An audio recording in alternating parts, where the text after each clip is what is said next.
Bonjour à toutes et à tous, voici l'analyse du SP500 et de l'euro-dollar pour le vendredi 30 janvier. Le SP500 évolue toujours dans les bornes définies depuis depuis le début de l'année quasiment, entre 2062 et 1965 points. Après une phase impulsive baissière ces derniers jours, le SP500 a rebondi hier soir pour terminer à proximité d'une première zone de résistance vers 2020 points.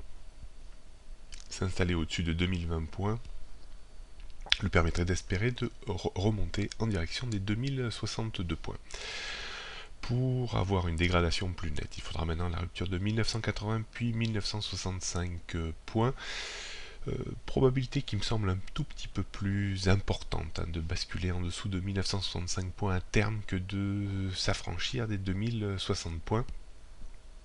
Mais cela reste un tout petit peu plus discrétionnaire compte tenu de la structure qui me semble être plus une structure distributive qu'une structure corrective pour chercher à monter plus haut.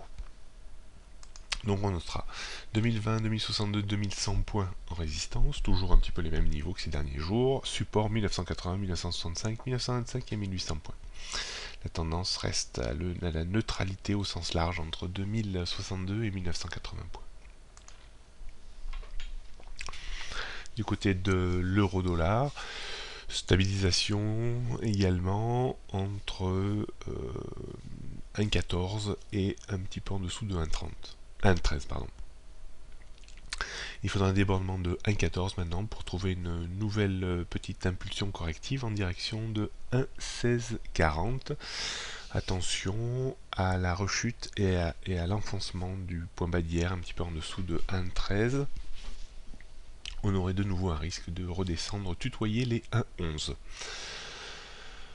On note donc sur l'euro-dollar toujours une résistance importante à 1,14 avant 1,1640, 1,1750, 1,1870. Support 1,13, 1,11, 1,0760. La tendance reste baissière en dessous de 1,20.